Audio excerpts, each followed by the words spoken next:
Роден во центарот на Кавадарци, завршува основно и средно образование во родниот град, а потоа заминува за Белград да студира, верувале или не, електротехника. Ама електроинженер, за среќа или за жал, никогаш нема да стане.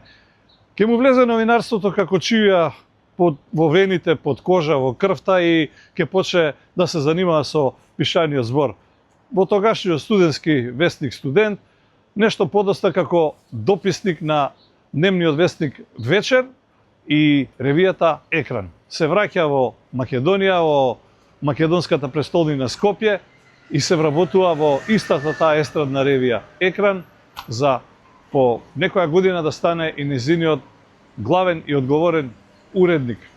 Се до незиното згаснување некаде на почетокот или првите години од новиот век. Во ова издание на Ништо лично, Тимчо Апостолов, главниот и одговорен уредник или последниот главен и одговорен уредник на најтиражната естрадна ревија на сите времиња во Македонија Екран.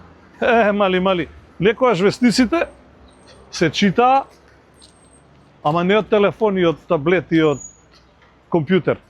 А после тоа жените бришаа прозорци со нив, ги користевме за подпала за ајвар, ги користевме на надперање, отидеш па ќе ставиш под столчето, а не као сеа. Ајде.